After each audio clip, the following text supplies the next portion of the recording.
What's good, people? It's your main man, Joe Fleetwood, the hustler, and welcome to the Joe Fleetwood podcast. Now, if it's your first time checking out the show, make sure you go to www.joefleetwood.net. Follow all my social media links where you can get updates. You can also check out my merchandise shop where you'll find the Joe Fleetwood signature hat, t-shirts, and hoodies like the one I have on right now. And you can also find a link to the W Jitter Free Energy Drink, and you can use promo code Joe Fleetwood and you'll get 10% off. As you can see, I like to use the energy drink packets inside my water, kind of help me going while I'm doing these podcasts. Now, we're going to hop right into it for the 2024 Paris Olympics and updates for the games that are going on right now. Now, my favorite sport, of course, is basketball. Now, I had the pleasure of being alive when the U.S. Dream Team was actually playing in 1992. The team consisted of Magic Johnson, Larry Bird, Michael Jordan, Charles Barkley, Christian Laettner, Karl Malone, John Stockton, Clyde Drexler, Chris Mullin, Scottie Pippen, and David Robinson to round out the team. Now, during this age of basketball, the U.S. was light years ahead of the world. Other countries were just in shock to even be playing on the same court with our own League of Legends. But as the internet and social media begin to bring the world closer together, it also shortened that distance between the U.S. basketball team and with other countries. Other countries began to see the drills, the workouts, and the style along with the speed in which the U.S. played basketball, and they started implementing that into their own training camps. But over the years, the U.S. began to show a stagnation in basketball during the Olympics up until the Kobe Bryant era, hence the Redeem Team was formed. No longer the Dream Team after several failed attempts at a gold medal in passing years. That team consisted of Kobe Bryant, Dwayne Wade, LeBron James, Carmelo Anthony, Jason Kidd, Deron Williams, Carlos Boozer, Chris Bosh, Chris Paul, Tayshaun Prince, Dwight Howard, and Michael Reed. Now, this team would go on to bring prestige back to the U.S. when it came to Olympic basketball. But let's take a look at the team that we have today. Now, this roster is completely stacked. We have Steph Curry, Anthony Edwards, LeBron James again, Jason Tatum, Kevin Durant, Derek White, Tyrese Halliburton, Joel Embiid, Jrue Holiday, Bam Adebayo, Anthony Davis, and Devin Booker. Now, in my personal opinion, this team is light years ahead of that 92 Dream Team. Hey, don't argue with me. Go argue with your mama. I said what I said. In my opinion, as far as talent, this team is light years ahead of that team. Now, during the preliminary games, a lot of people were saying that the games were just too close and they didn't feel that this current USA team had what it took to bring in another gold medal, and rightfully so. During the preliminary games against South Sudan, the U.S. won by 1 point thanks to the final minute play by LeBron James. Now, if you didn't get a chance to see that game, take a look at this clip. Good. You scored the 4. To a tie 3 for the lead. Who wants to be a hero? It's down for the lead. How about this team? Look. There is LeBron James. 4 will pick him up. Ball all over Steph. LeBron drives for the lead. With 8 seconds remaining, South Sudan has a timeout to use, and they will use it as LeBron James, with 23 points, has put the U.S. back on top. It'll be Shayok to inbound, White defending it. Jones trying to get free. Into Carly Jones. 6 seconds left. Carly Jones on the drive. It's a Gabriel. A second attack there. Davis comes out here. And that is it. The United States holds on for a win. And South Sudan mere moments away from. Now, as you guys can see, that was a very close game. The U.S. would go on to win the next 3 games in the actual Olympics. 110 to 84 over Serbia, 102 to 76 over Japan, and 103 to 86 over Sudan. So good on your team, USA. Up next, we have track and field. The two powerhouses in these events has always been the U.S. and Jamaica, and there is so much going on, so much excitement surrounding the track and field events. The women's 100-meter sprint started off all wrong. Early onset drama from an overnight rule change about which gate athletes were allowed to enter from. Now, to the naked eye, one might say this isn't a problem, it's just a gate change. But when you throw off an athlete performing at this level, their routine, mindset, it is a problem, and it's a big problem. Any setback, any delay, any change in routine can throw their game completely off.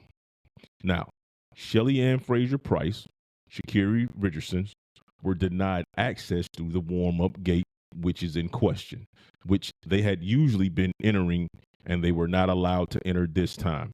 After waiting around, they would later on be redirected to another gate, and then they would be allowed to enter. Now, that overnight rule change was regarding the gate in which they were allowed to enter in. Now, these two premier athletes in the race were not told about the change at all. They had no clue the change happened. Now, since Price did not have sufficient time to warm up to see how her hamstring was feeling after a previous injury, she opted not to race.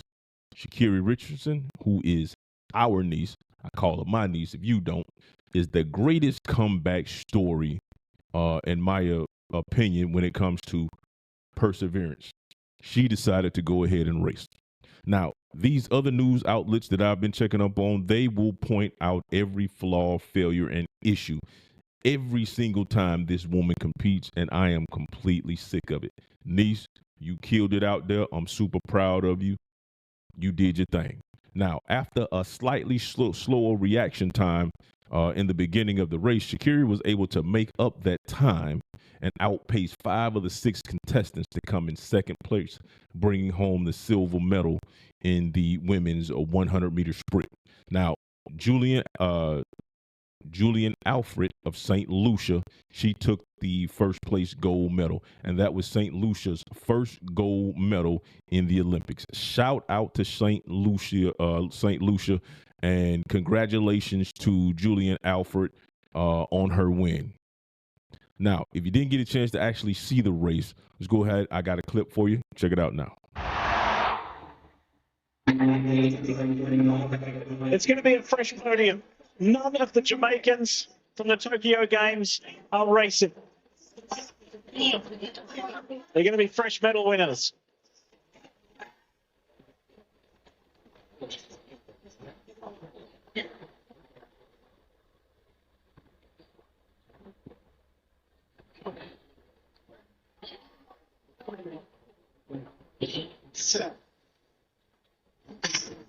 Final of the women's 100 is away. And Julian Alfred got out really well. Sha'Carri Richardson's got some work to do. It's going to be some solutions. Julian Alfred wins the first nation. Like I said, that was a super exciting race. Shout out to Julian Alfred. Shout out to St. Lucia.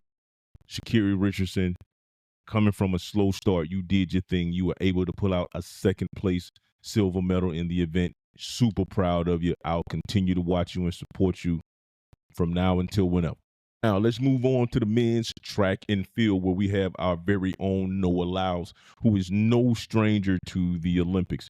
He's been competing at this level since 2014, and he's from the South, fresh out of Florida. Now, I watched his race, and I swore that Jamaica won. Keishane Thompson, I swore he won the race, and I felt like he thought he did as well. I saw a slight low celebration, and by all accounts, I generally thought he won.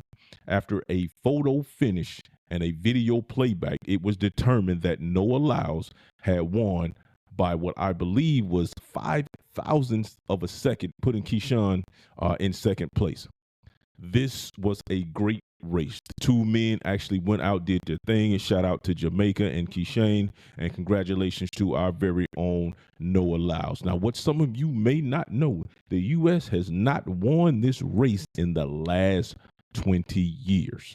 Now, if you missed the race, also I got this one here for you too, so check it out.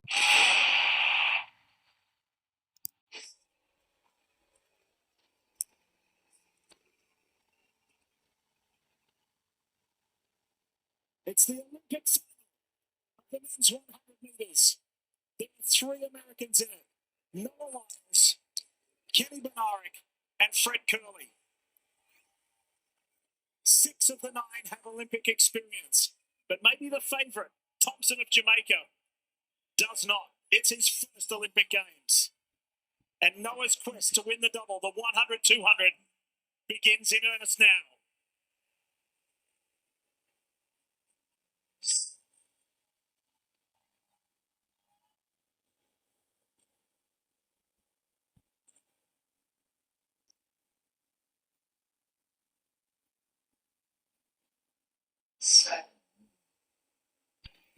There's an Olympic gold medal.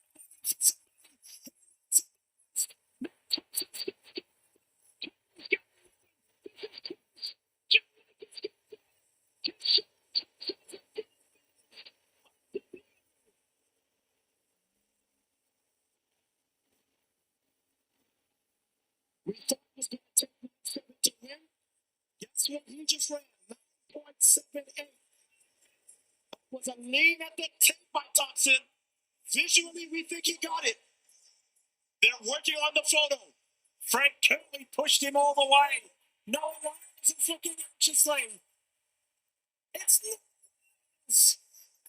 To get finish to the center.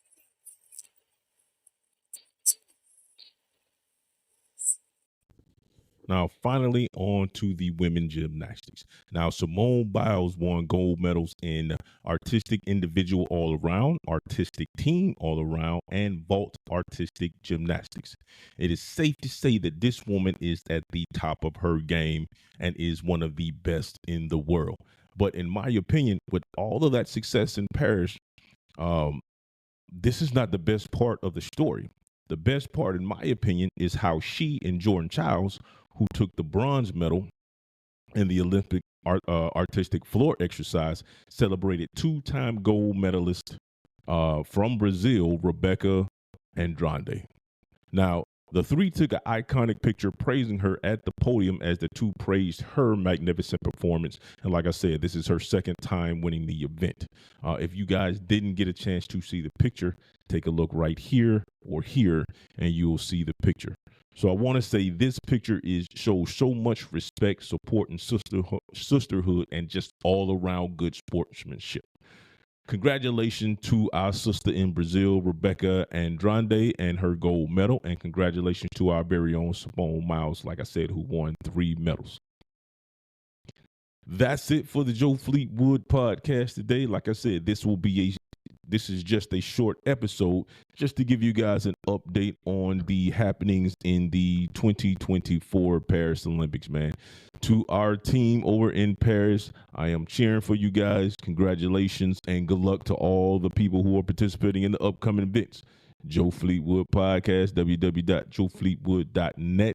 See you guys next time. Peace.